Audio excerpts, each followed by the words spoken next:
I wanted to reach you with this personal message, Bob. Events have moved swiftly since April 9th, when I made this announcement. Today, I authorize the formation of a presidential committee, and on May 18th, I will formally declare my candidacy for President of the United States. To the citizens,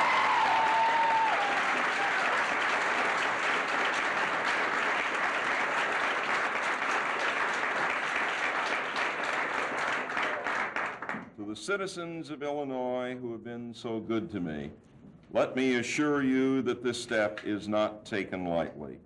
I would not be entering this contest unless I believed I could win. I will be a candidate because I want to halt the decline in the dreams and hopes of too many in our party and in our country. It is time to reclaim those dreams and revive those hopes.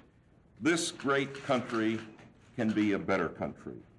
That is the tradition of the Democratic Party, and I am proud of that tradition. I dream of a more productive America, where young people can buy their own homes, where family farms can prosper, and seniors live in dignity. An America that makes tomorrow better for all of our citizens, and the world safe from nuclear threats. I dream of an America at work in a world at peace. This is not some distant dream impossible to achieve.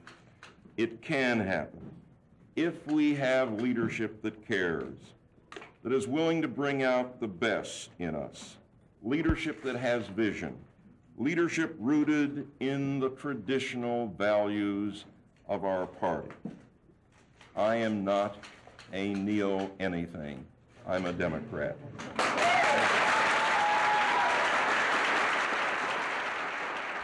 This will be a campaign to reclaim the dreams and hopes and the traditions of the Democratic Party that you and I have known and trusted and believed in. That's the base on which we can build and make this country more competitive, and to build the future for our people that lives up to our potential. To do that, I need your help. I wanted to get this message to you until you and I can sit down and talk personally. You may want to keep this tape, incidentally, for your children, your grandchildren. The mainstream message of my campaign will be one of putting America back to work and investing in our future. That's what the Democratic Party must stand for. If we simply become a carbon copy of the Republican Party, we will not win, and we should not win. One Republican Party is enough. Voters will rally to the vision and substance of a strong message. My initial visits to Iowa, New Hampshire, South Dakota, and South Carolina in April confirm that this is a winnable message.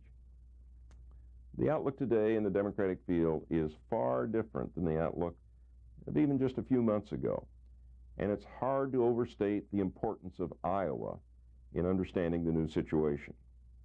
In 1984, my friend Gary Hart got 16% of the vote in the Iowa caucuses, second place, but enough to fuel momentum so that it gave him his winning edge in New Hampshire. The last poll prior to the Iowa caucus in New Hampshire showed him at 4%. Had he been ready nationally, in Illinois, for example, where very roughly he had delegates, candidates in half the districts, Gary Hart would have been our party's nominee. We have laid the groundwork in my campaign for maximum effort in these early states, but we're also ready for the rest of the nation. I'll be fielding the strongest team in Iowa, bar none. Congressman Berkeley Bedell, who has just retired, voluntarily I should add, perhaps the most popular political figure in that state, volunteered to spend the next year of his life to head my campaign there. Working with him will be John Fitzpatrick, Senator Tom Harkin's chief of staff for 10 years, and the manager of Tom's winning Senate campaign in Iowa in 1984. Iowa and my state of Illinois are neighbors. We have about the same mix of farming and manufacturing. Closed factories and distressed farm sales are symbols in both states of the flawed policies our party and our nation must fight to correct. 13% of Iowa knows about Paul Simon directly because of shared media markets across our long common border. And there are other factors. The fact that I'm the only candidate from rural America. You can't get much more rural than Route 1, McCanda, Illinois, population 300. The fact that I have the strongest education record of any of the presidential candidates in a state where educators are especially active.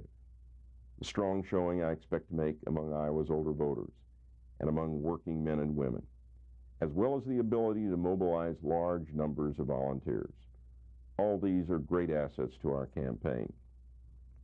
I've just returned from 4 days in Iowa, and I can report that our assessment was right on target. These factors already are starting to break in our favor. We're also off to a strong start in building a base in New Hampshire. The sheer numbers of delegates that my state of Illinois will be sending to Atlanta is another factor we intend to fully develop. No candidate state has a larger delegation than the 187 delegates Illinois will send to the convention. I'll be running a vigorous campaign. I'll have organizations in all 50 states and the other voting entities, and I'll be ready right after the favorable showing I intend to make in the first 3 states, Iowa, New Hampshire, and South Dakota, to move south for Super Tuesday. And I might add one of the reasons I think that I have received strong support among some of my friends in the South is that my home in Illinois is 175 miles from the Mississippi border. It's 331 miles from Chicago. It's south of Richmond. It's south of Louisville. I'm from the land of grits and gospel sing. I understand the Southern culture. But I think it is more than that.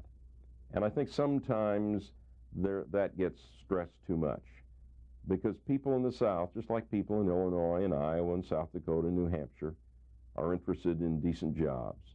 They're interested in a quality education for their young people. They're interested in long-term care for senior citizens, and they're interested in sound, sensible, rational arms control policies. I think we're going to put this thing together. I expect to budget about $5 million for this effort through these 3 early states. That's not quite as much as some are budgeting, but apparently more than at least 1 or 2 candidates. We also start with a donor base of 37,000. That's a stronger base than some presidential campaigns finish with. I have a strong team aboard to make all of this happen. Former Congressman Floyd Fithian, my chief of staff in the Senate, and the former finance director of the Democratic Senatorial Campaign Committee, is heading the campaign organization. Berkeley Bedell, I mentioned him before. He's at work in Iowa. And former Congressman Bob Edgar is our finance director. But let me just add, if I proceed and get the nomination, but I can't win in the fall, there's no point in nominating Paul Simon. One of the reasons I'm a candidate, one of the reasons a lot of people are backing me, is because they understand that I can win in the fall. In the 1984 elections in this nation, 2 incumbent Republican senators were defeated. One by my good friend, Senator Tom Harkin of Iowa, who did have the good fortune, in addition to his outstanding merit, of having his opponent use an American Express card in a massage parlor. It did affect the campaign at least a little. I did not have that kind of luck, but I ran against a respected senator who had high approval ratings, Senator Charles Percy. But what happened in Illinois is that a huge number of voters, after voting for Ronald Reagan, crossed over and voted for Paul Simon. I have the largest electoral base of any of the presidential candidates of either party, with the possible exception of George Bush, because he ran for vice president. I come from a state that is both north and south. It is both urban and rural. It has about the same percentage of blacks and Hispanics as the rest of the nation. It really represents the nation, both in the factors in the electorate and in its potential and its problems. I think I can win. I know I can win. I'll be calling soon after you've had time to screen this. I want to be able to count on your help for a campaign of which you and our Democratic Party can be proud, but not simply a campaign of which we can be proud. I want to lead in moving this nation ahead. We can do it. We have a good and a great nation, but it can be a much better nation. With your help, that's what we're going to create. Thank you.